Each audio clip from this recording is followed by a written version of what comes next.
Good evening, everyone, and welcome once again to Bhagavad-gita Satsang. I'm Hari-kirtana Das, and it's an honor to have you here with me, a pleasure for me to be here with you. I am anxious to go ahead and get started with our continuation of chapter 14, the yoga of seeing the qualities of material nature. But before I do, I just want to make sure that you can all hear me. So if you would be kind enough to press the little raise your hand button. Thank you very much. All right. I can be heard. And I assume that I can also be seen. And I trust that you can see our housekeeping slide and me up in the corner. For those of you who are new to the satsang, you can adjust your audio settings and your viewing options up in the upper right-hand corner. You need not worry about your microphone or camera because while you can see and hear me, I cannot see or hear you. But if you would like to be heard, you can type something into the Q&A or the chat window. I'll keep my eye on both of them for the duration of our time together this evening. And if you have a question or comment at any time during the course of our proceedings, then please feel free to avail yourself to the chat or Q&A windows. Last week, we went into some detail on the three qualities of material nature. We covered verses 9 through 15, and this evening we will continue with the three qualities of material nature. What do you get from action in each of these three qualities: goodness, passion, and ignorance, sattva, rajas, or tamas in the Sanskrit? And then also, where do you go? What is your destination? We'll take a look at the verses, the two verses that we left off with last week, which spoke about an ultimate destination. And in the verses that we're going to cover this evening, Krishna will speak in a little bit more detail about this idea of where these different qualities of material nature take us. And we'll do a little review of exactly what these three qualities of material nature are. But before we get on to that, our invocation mantra, it is traditional for a teacher to chant a mantra to his Ishta Devata, to the particular form of the absolute truth or the highest truth or the supreme being that resonates with them. And so therefore we've been chanting this mantra. And I'll explain a little bit about the transliterated Sanskrit rendered in the Roman alphabet with diacritics or marks that give you indications of how to pronounce individual letters. So in this case, a dot over an M indicates that we close our lips and we close the back of our tongue to the back of the roof of our mouth at the same time. And a bar across a vowel, in this case an A, indicates an open and elongated version of that vowel as opposed to a truncated and slightly closed version. So in this case, with an A, an ah instead of an when there is no bar. So if you like, you can chant back after I chant this mantra. Om Namo Bhagavate Vasudevaya.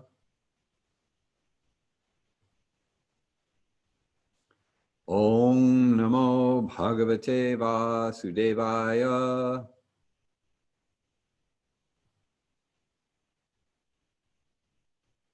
Om Namo Bhagavate Vasudevaya.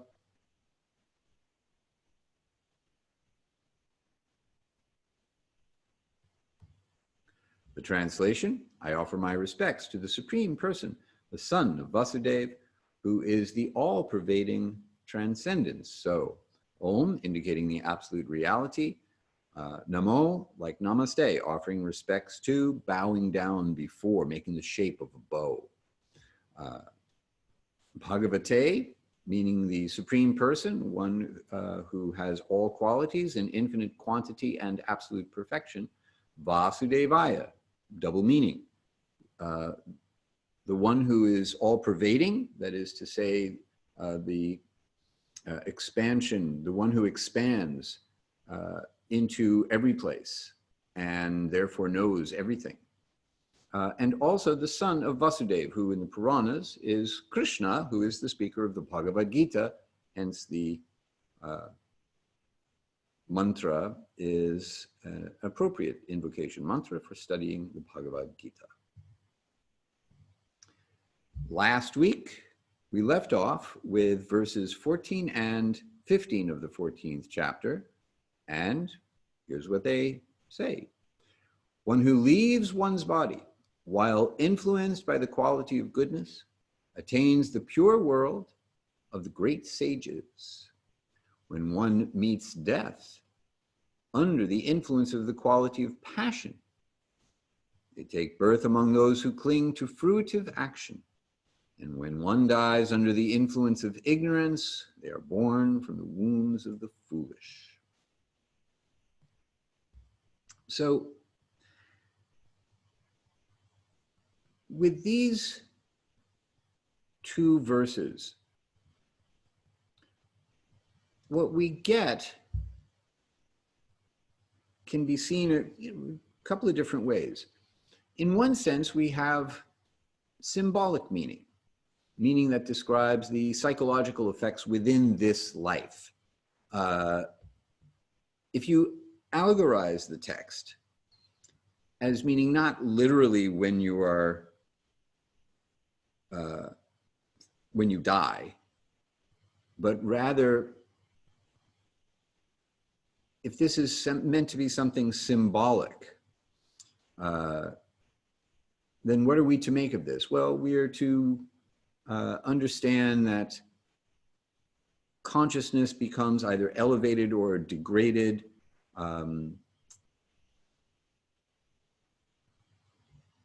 But on the other hand, if we were to just take this literally,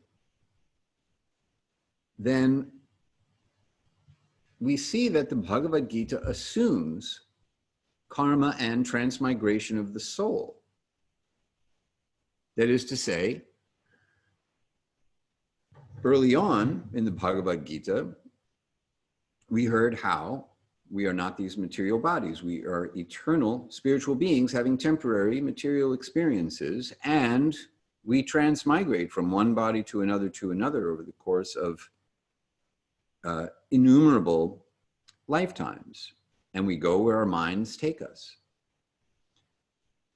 So if our mind is influenced by the quality of passion, which is characterized by intense endeavor to get something for the enjoyment of the senses, then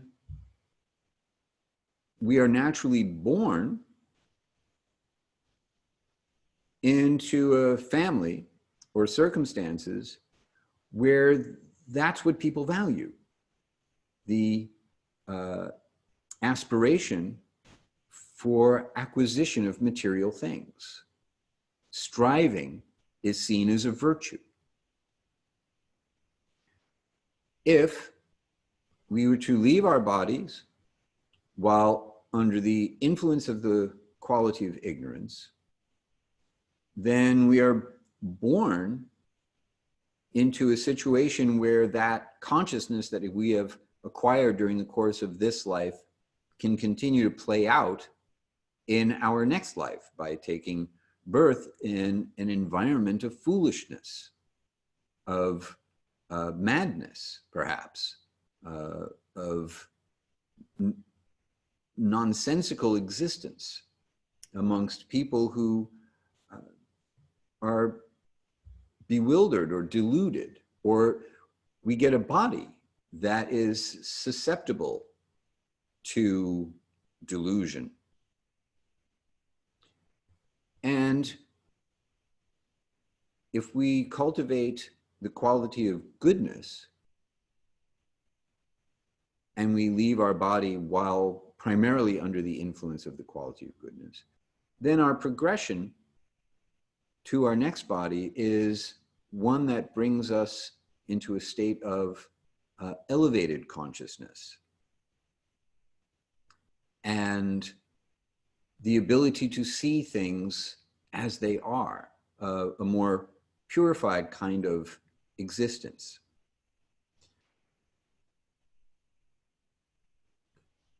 I put out some questions to people on social media about what are their difficulties in reading the Bhagavad-gita. If they've tried to read the Bhagavad-gita and couldn't really get that far, what was the thing that made it difficult?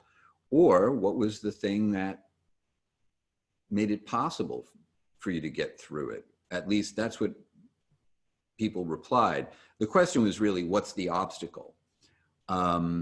But some people, of course, replied, well, here's how I succeeded. And the idea of allegorizing the Bhagavad-gita came up. And I asked someone who said that it was much easier to understand the Bhagavad-gita once they accepted a metaphorical conception of the Gita. If they thought anything was lost by simply discarding the literal translation. And her answer was no. She thought that it broadened the whole experience of the Gita by allegorizing the whole thing. And I'm betting that a lot of people feel that way, because a literal view of the Gita, first of all, is difficult because you have so many different translations from different angles of visions. How can you really know what the literal translation is when there are so many different kinds of translations? So that's our first challenge. You know, how do you vet a translation? And then the second challenge is just to credibility. Because if we are to take these verses literally, then that would make the Bhagavad-gita a book of the Word of God. That's really challenging for us to accept, modern educated people. So I want to play with this as we go through some of these verses this evening to see what we gain by a metaphorical approach to the Gita and what we gain from a literal approach to the Gita, and see if it's not possible for both of these to be valid approaches to the Bhagavad-gita. And with that, I will move on to our verses for this evening.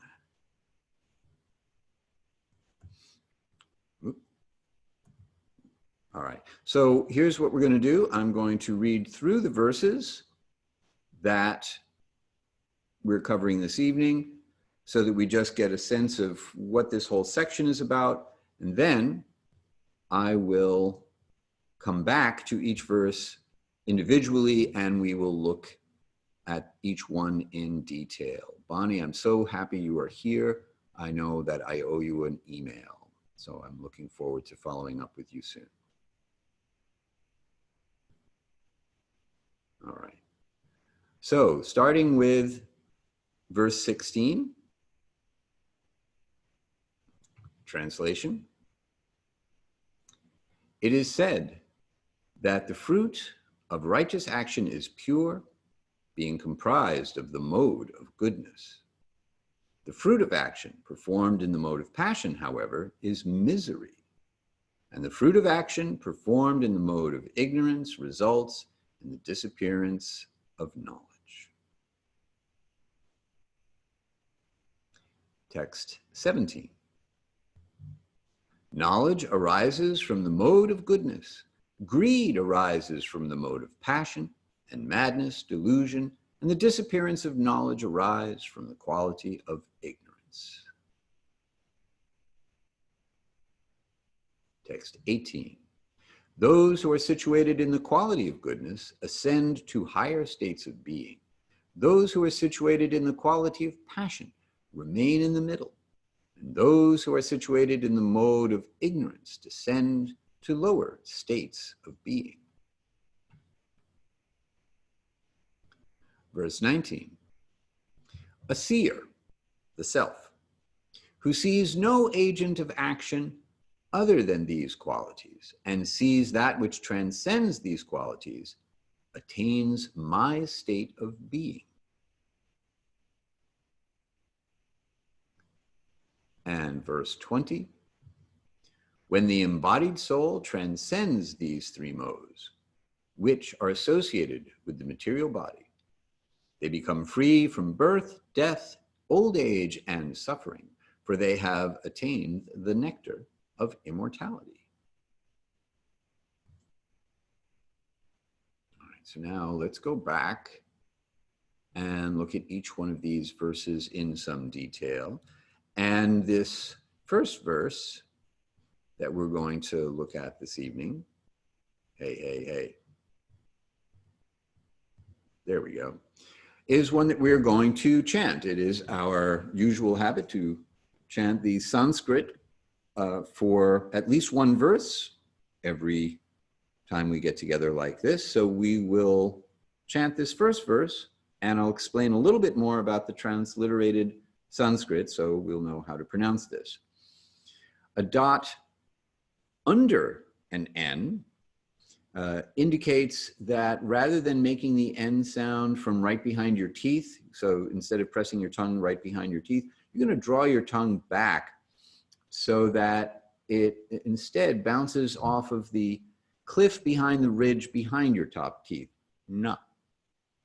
So it's a little bit more with your jaw as opposed to a regular N sound, and the sound comes a little bit out of your nose, so it's a little nasally, like knuckle.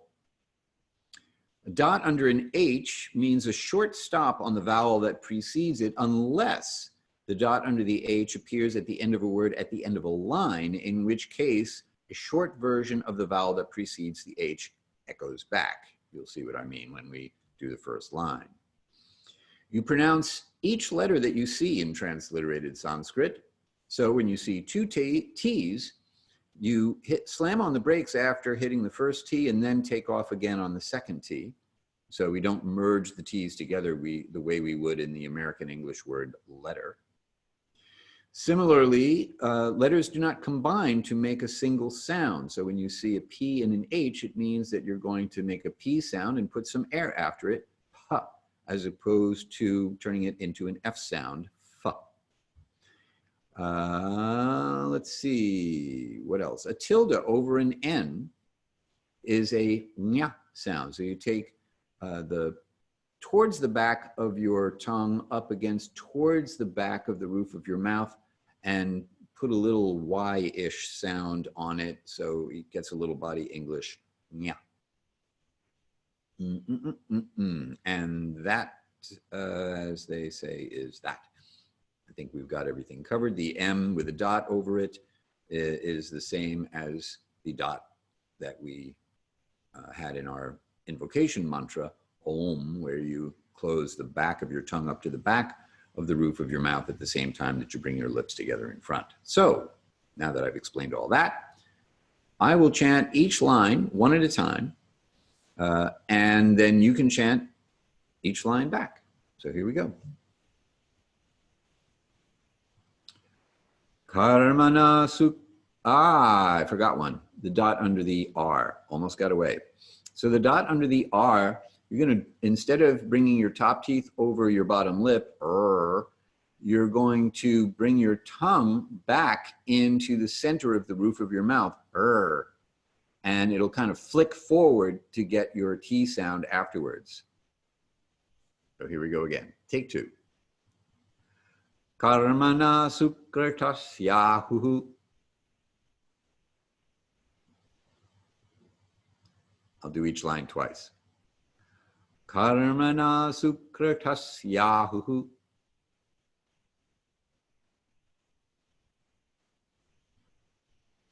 Satvikam nirmalam phalam.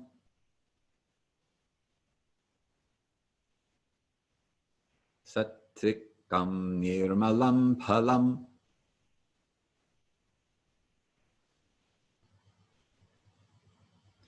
Rajasastu phalam dukham.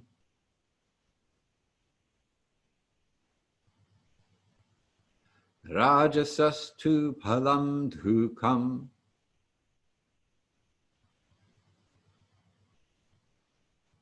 Ajnanam tamasap phalam.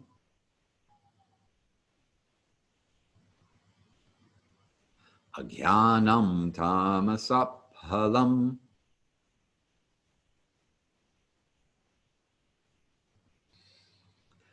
Translation. It is said that the fruit of righteous action is pure, being comprised of the mode of goodness.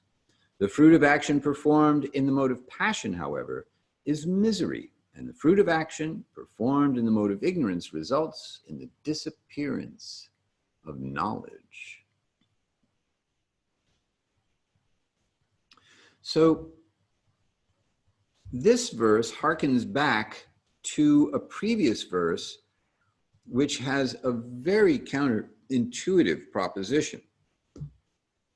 So let's start with the middle of this verse. The fruit of action performed in the mode of passion, however, is misery. So one may justifiably wonder, well, why is that exactly? Well, the nature of the mode of passion is that one is impelled towards intense endeavor with a strong attachment to enjoy the results of one's endeavors. And that means you have to work very hard to try to align the universe with your desires. Now, this is a pretty big project, but that's what we do. And the mode of passion convinces us that it can be done. Not only that, it convinces us that when we get what we want, we'll be happy.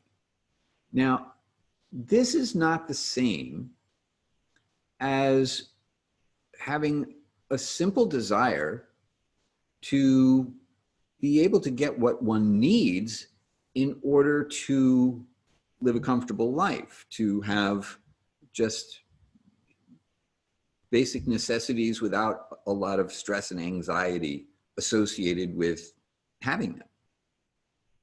This is when one is absorbed in intense ambition. And what happens when we're absorbed in intense ambition, striving to have great material achievements or acquire material things that we think will make us happy. Well, what happens is we become miserable because we have to work so hard to try and make it happen. And then the pleasure we get is temporary. And we end up with a temporary pleasure in exchange for ongoing anxiety, difficulty, and lost time that we could have put towards something that would have been given us a greater return on our investment, namely activities that propel us upward into the mode of goodness, which is the launch pad for transcendental consciousness, which is the place where we want to be if we want to actually be free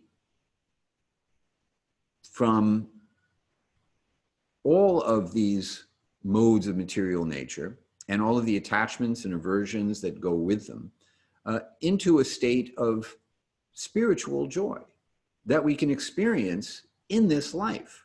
Not something we have to wait to leave this body for, but something that's attainable while still within the material body we currently inhabit. Someone who has achieved this state of liberation from the three modes of material nature while still living within the material body is called a jivan muktaha. The form of contemporary yoga, jiva mukti, is little variation on this Sanskrit word, jivan muktaha, one who is liberated while still embodied. So a previous verse in the Bhagavad-gita speaks about this idea that the pursuit of happiness through the intense endeavor for material acquisition is in itself the source of misery. This goes back to the 5th chapter, the 22nd verse. Pleasures that arise from contact between the material senses and the objects of sense enjoyment are actually sources of misery. O son of Kunti, for such pleasures have a beginning and an end, and the wise do not delight in them. So Krishna's standard of wisdom is that a wise person pursues things that last eternally rather than something that is temporal. The next one, the fruit of action performed in the mode of ignorance results in the disappearance of knowledge. Ajnana is the specific word that is used here. Is the negating prefix. Jnana means knowledge, so ajnana, not knowledge, the absence of knowledge. Knowledge, being able to see things as they actually are, disappears from someone who is under the influence of the mode of ignorance. And this is a very unfortunate situation because someone influenced by the mode of ignorance is unaware of how miserable they are. Just, from our point of view, a fly's existence is miserable because they're in this ugly, unfortunate body. They can fly, okay, that's cool. But the price they pay is that they've got a pretty nasty body and they eat really nasty stuff that we would never consider suitable food, but they think it's good. So they're in a very miserable state of life. Hogs also, very dirty situation, and they think it's nice. Anyway, you get the idea. In the mode of ignorance, you're miserable and you're not even aware of how miserable you are. So your misery is amplified by ensuing bad karma because activity in the mode of ignorance usually generates misfortune because it's foolishness. It's not understanding what the results of your actions are going to be. For example, people are starting to get the idea that using animals for food is a bad idea, not because of something spiritual, but because of something material. We worry that the Amazon rainforest is being burned down by farmers in Brazil because they want land to feed livestock so that they can sell meat. This is the height of ignorance. Any scientific study will tell you that this is a very bad way to feed a lot of people because you can grow food on that land and feed far more people than you can feeding them the meat from slaughtered animals. The process of slaughtering animals is itself repugnant, and it's not necessary. And yet, due to the influence of passion and ignorance, people engage in a kind of willful ignorance. Either a denial of reality because one's sense of reality is warped by the intense desire that goes with the quality of passion, or simply oblivious to the consequences of their actions due to the influence of the mode of ignorance. So, someone who is influenced by the mode of goodness sees things as they actually are. it can actually not only see reality, but accept reality and respond accordingly, which is to say intelligently. In the 4 divisions of human society that simply naturally occur, you have spiritually enlightened intellectuals who are meant to be the head of the social body, the brains, basically. And they're called brahmanas, and they are the symbol of spiritual education, sanity, basically. Therefore, the teachers, the people who actually have knowledge and the inclination to give knowledge for the benefit of others, are supposed to be at the top of the social order. We, of course, do not value teachers in contemporary Western society. One of the lowest paid jobs you can get. And similarly, in terms of relative importance, cows are considered to be the most important of all animals because living cows actually give the most wonderful food, milk.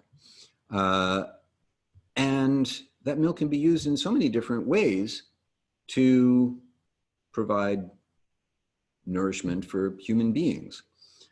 At least according to Vedic culture, the culture of the Bhagavad-gita, the milk of a cow is meant as much for human beings as it is for her calf, which is one reason why she produces so much more milk than her calf is able or should consume.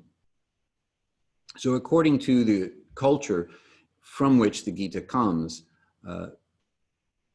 the care of cows and a reciprocal relationship of care coming from cows to us, as well as coming from us to cows, that's the natural order of things. And an intelligent, civilized society operates on this basis, honoring those who are spiritually enlightened intellectuals who can lead society in a positive, uplifting spiritual direction, and not engaging in unnecessary slaughter of the very animals whom we should be revering for their value to human society. So just on this basis alone, we can see that our current situation is really bad, really backwards from the upward spiritual trajectory that the Gita tells us is possible. And I think, personally, that if we were to constrain ourselves to an allegorical interpretation of a verse like this, we wouldn't actually get all of this insight into how our current situation is practically 180 degrees moving in exactly the opposite direction of where the Gita tells us we should be going and what we should be doing to try to turn the ship around.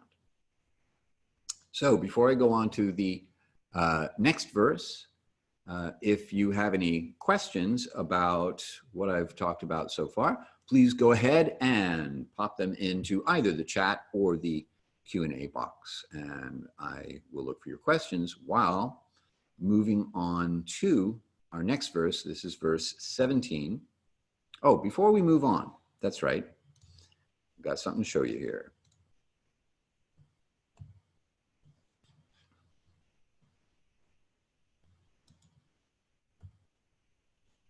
Come on, you can do it. All right, there we go.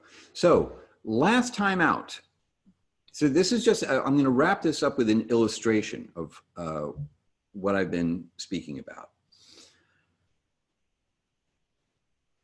Last time I gave you this chart which shows that these 3 qualities of material nature and ultimately transcendental consciousness or pure goodness beyond the modes of material nature altogether are hierarchical. Sometimes we hear teachings to the effect that these three qualities of material nature are kind of all on the same plane, and sattva gun, or the mode of goodness, is when rajagun and tamagun are balanced out, that you have like an equal amount of both.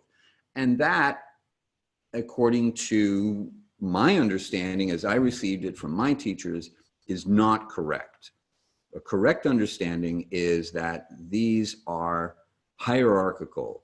Tamagun, the mode of ignorance, the least desirable and the most destructive. Rajagun, the material quality of passion, the next one up the ladder, not as destructive, but still not the place you want to hang out. And you certainly don't want to hang out in this combination of just passion and ignorance, which is, unfortunately for us, where most people are at. So what we want to do is elevate ourselves to the material quality of goodness, which acts as the launch pad for being able to act in such a way as to purify our consciousness to the point of pure goodness or transcendental consciousness. And here's, whoops, the other way. Here's the corresponding feelings or experiences, states of being that go with each of these. The material quality of ignorance is misery compounded by delusion. The material quality of passion is just misery because you're always hankering for something you don't have, trying to keep something that you do have, and acquiring a greater number of desires that become insatiable. You can never be satisfied, therefore you're always miserable. And then the material quality of goodness results in happiness or contentment, which is one of the states of being that Patanjali recommends cultivating in his Yoga Sutras. And then finally, joy that continually expands is the result of experiencing transcendental consciousness, and that, according to the Gita, is possible even for one who is living here in the material world. So transcendence over these qualities of material nature can occur for us even while we are living in the material world. So now I'll move on to our next verse, verse number 17. Knowledge arises from the mode of goodness. Greed arises from the mode of passion. Madness, delusion, the disappearance of knowledge arise from the quality of ignorance. So in this verse, you can think of these as intermediate causes for the results that are listed in verse number 16. So for example, under the influence of the mode of goodness, you're seeing reality. You see things as they are. And when you see things as they are, you respond to reality in a way that further purifies your consciousness rather than degrades your consciousness. So seeing reality motivates us to take action that results in the purification and elevation of consciousness. By contrast, if we start to develop a state of being from the mode of passion, of greed, then we start to engage in a willful ignorance of reality, as I spoke about before, that motivates action in pursuit of insatiable desires that results in perpetual misery. And, you know, we can see this in our famous 1%, because apparently all the evidence indicates that no matter how wealthy people get, it's never enough. The acquisition of wealth in the mode of passion results in the desire to acquire more wealth, and certainly not to give up any of that wealth. And this has clear political implications in our current situation. It explains the disparity between the very few who are spectacularly wealthy and the very many who have to work so hard just for basic stuff. in a proper balanced society, this obviously would not be the case. And this explains the psychology of why this social situation exists and why there's more than just a need for a political solution.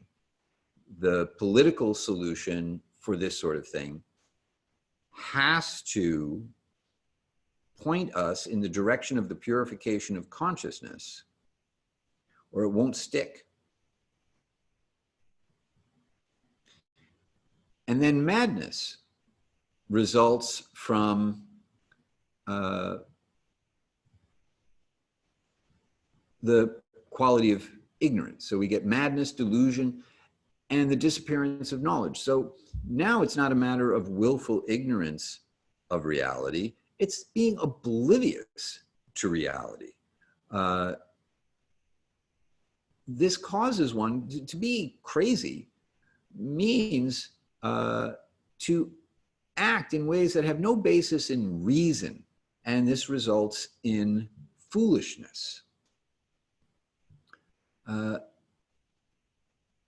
This also says something about our current political situation, because if our leaders are not just willfully ignorant of reality, but genuinely oblivious, who can't actually tell what is true and what is not true, and act on the basis of just their own craziness, however much they may think it is infallible wisdom, because that's a symptom of the mode of ignorance, that you think you have infallible wisdom when in fact you can't even see reality at all. So this understanding of the quality of the mode of ignorance also shines a light on what our current situation is. Oftentimes, being distressed by their own bewilderment, people will sink even further into their ignorance by looking to painkillers, intoxication of one kind or another. And the future just gets darker and darker. It's very difficult to pull out of the tailspin of an intense grip of the mode of ignorance on consciousness. Any questions? Pop them in the Q&A or the chat. I will move on to the next verse, verse 18.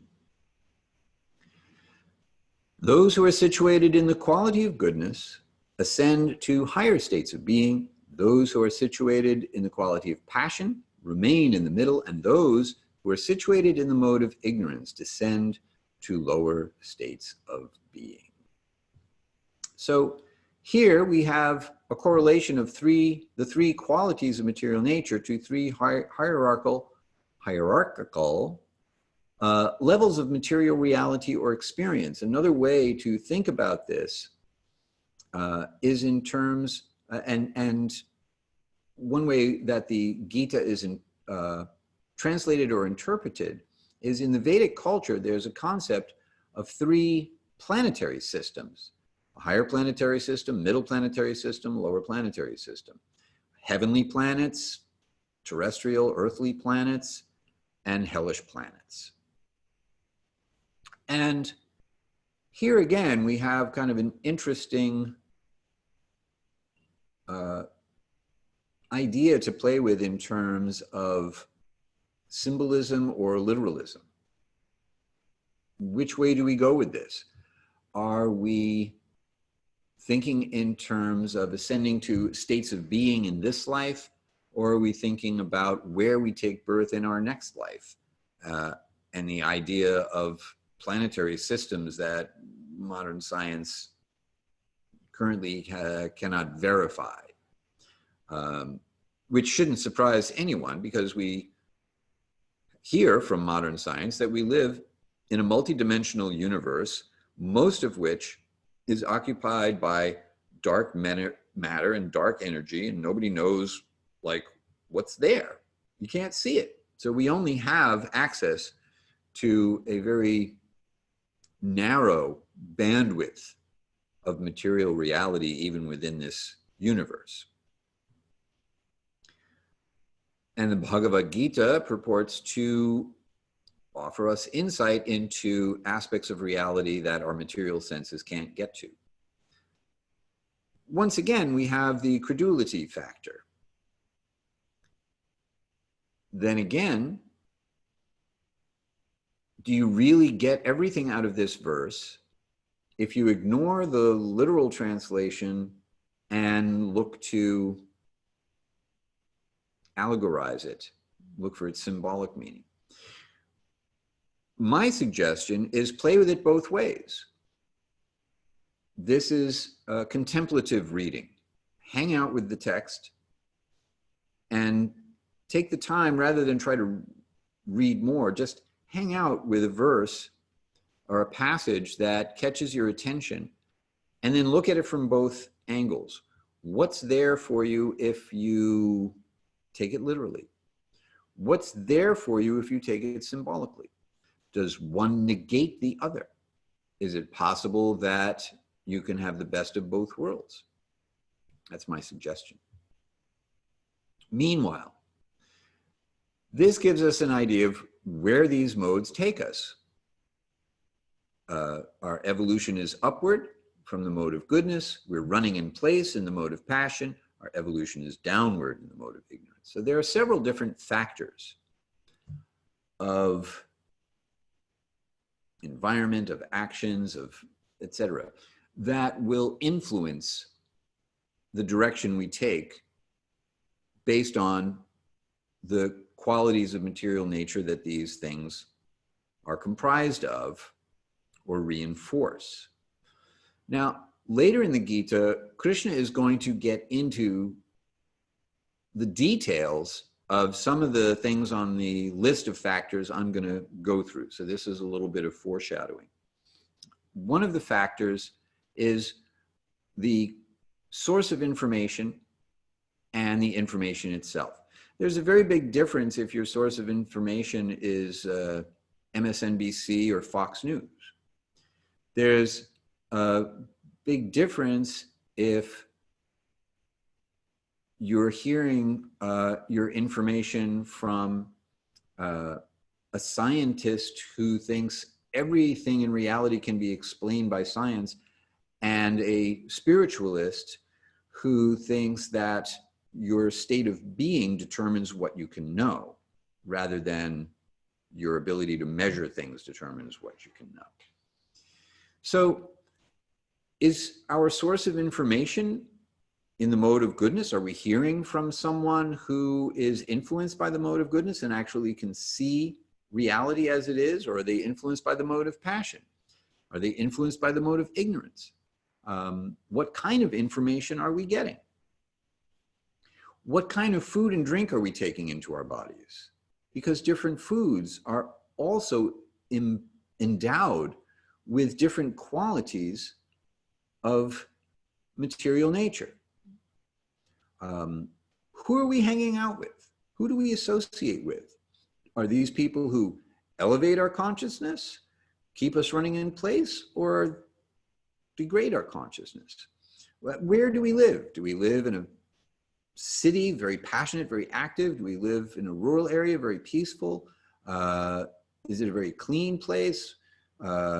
Very polluted place? The time of day that we do different things and the types of activities we engage in.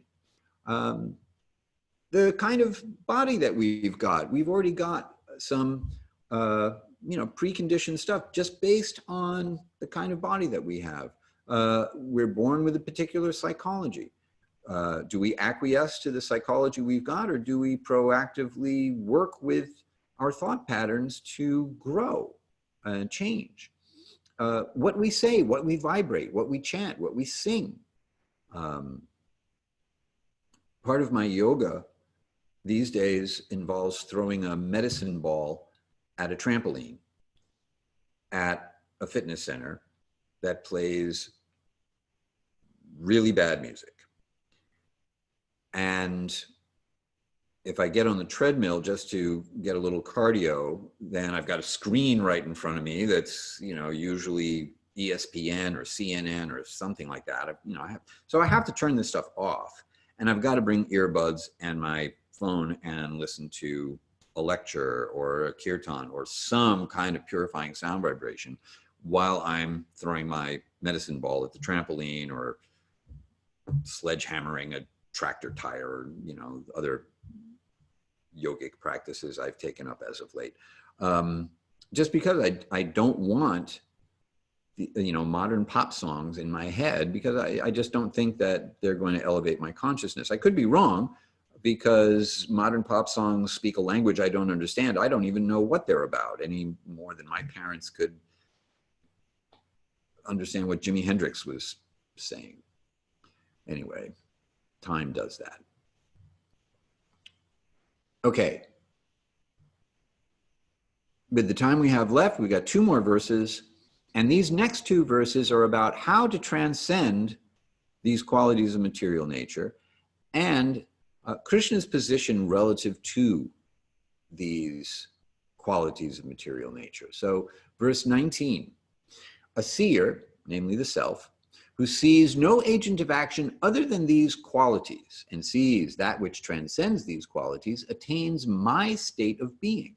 So Krishna has already established that his state of being is transcendental, beyond the influence of the qualities of material nature, because these qualities are emanating from him. The material world and the qualities that make up this material world are transformations of spiritual energy, all of which are emanating from Krishna himself, according to Krishna. Therefore, he's never under the influence of these qualities, whereas we are. And the form that that influence takes in Patanjali's Yoga Sutras is called the fluctuations of the mind. So we aren't the fluctuations of the mind. We have a true nature that we will be able to see reflected back to us in the mirror of the mind when we get those fluctuations to stop, when there's stillness of the mind. So we are not the fluctuations of the mind. We are the person who can observe the fluctuations of the mind. These fluctuations of the mind are the qualities of material nature in motion. They're the perpetual transformation of different combinations of these qualities. And freedom from the influence of these fluctuations of the mind is called liberation or moksha. So this happens in a few steps. The first step is simply to become aware of the fact that there are 3 qualities of material nature combining together like primary colors to produce every hue, tint, and shade of every person, place, and thing that we see in the material world. So just knowing that is a big step in the right direction. Then being able to observe the modes in action, to develop the vision to be able to see these modes in different people, in different situations, in different places. And then being proactive about elevating one's consciousness to the mode of goodness to sharpen one's ability to see reality it actually is. And then from the mode of goodness, we can see that there is something beyond the modes altogether. And that is where we will find Krishna. His world is situated beyond these modes. Krishna has told us that there's a spiritual atmosphere wherein pure consciousness can exist in a state of luminous awareness, of clarity and purity that you just can't find here in the material world. It can be experienced internally, but it's like a different world because spirit and matter are two different things.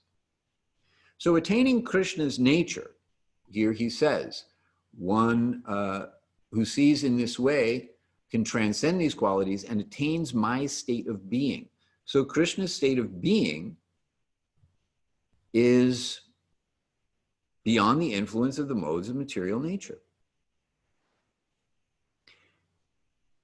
Now here is where allegory, I think, really fails us. Usually, when we have an metaphorical interpretation of a verse like this, what happens is Krishna becomes our own higher self, and Arjuna becomes our lower self, both of which are supposed to be us.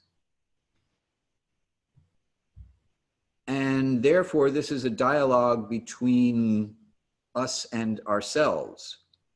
But there's the lower us and the higher us. So right away, we've got a duality and an impasse, because if the higher self is who we really are, then who's this lower self that's got all these problems? If the lower self is who we really are, how do we get to be this other person who's not really another person? This stuff stops making sense very quickly once you really think it through. So if we really were the higher self who's already liberated, then we would experience liberation. We wouldn't need to hear from the higher self to be liberated. So what the Gita is offering us here, if we take it literally, is a relationship between the infinitesimal part of the absolute reality and the absolute reality who has the attribute of being a person, which makes sense because the absolute reality is complete, and without the attribute of being a person, the absolute reality would be incomplete, not possible. Relationship is more powerful than isolation, and reception is more effective than effort. If we accept what we hear from Krishna as written, whoops, that's not what I wanted.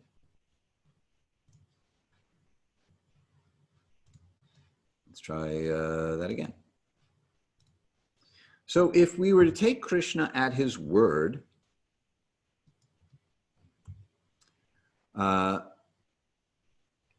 then what we're hearing is that we can get help from someone who is not us, but who we are a part of and have a relationship with. So we'll chant one more verse before we close out with our final verse. This is a verse I'd like to chant again simply because it's such an important verse. This is from back in the 7th chapter, 14th verse. There's nothing new here. Oh, yes, there is. The dot under the S is an SH sound. Otherwise, the S is a regular S sound, but I don't see another one here. So that's the only thing that's different in the diacritics. So I'm going to chant each line. If you like, you can chant each line back. Then we will look at the translation. Here we go. Daivi hyesha guna mayi.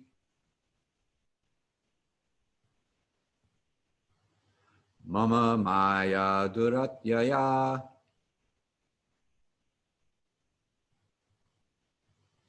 Mam eva ye prapadyante.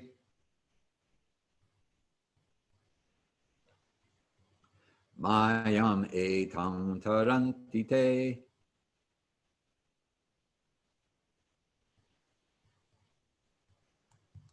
The translation. Krishna, speaking, says, "My divine power of illusion, composed of the qualities of material nature, is nearly impossible to overcome. but those who offer themselves to me can easily cross beyond this bewildering power. So by offering oneself to me, meaning engaging with Krishna in a relationship of love, bhakti yoga, as we went into in the previous section of the Bhagavad-gita in considerable detail. Which brings us to our last verse for this evening, text number 20. When the embodied soul transcends these three modes, which are associated with the material body, they become free from birth, death, old age, and suffering, for they have obtained the nectar of immortality. So experiencing ourselves in our true nature is likened to the nectar of immortality. And here we have symbolic language directly in the text. So we don't have to allegorize this. Here, Krishna gives us symbolic language so that we will have some sense of what experiencing our true nature is like. And that's the end of this class. We now know what we get from the different qualities of material nature, where we go when influenced by these different qualities. We've covered verses 16 through 20. And here's our last call for questions for this evening. It's entirely possible that you will have questions after the fact, or if you are watching the replay of this evening's class and you have questions, you can send them to me, Hari at Hari-kirtana.com. I will be very, very happy to hear from you. Next week, we will cover verses 21 through 27. Krishna will tell us how to recognize one who is beyond the gunas in response to Arjuna's direct question to this effect. Arjuna is going to want to know how to recognize someone who transcends the gunas, how to become someone who is beyond the gunas, and Krishna will speak about himself as the foundation of three things: Brahman, Dharma, and Sukha, or the ground of being, righteousness, or the best way to respond to one's destiny, and Sukha, joy, sweetness.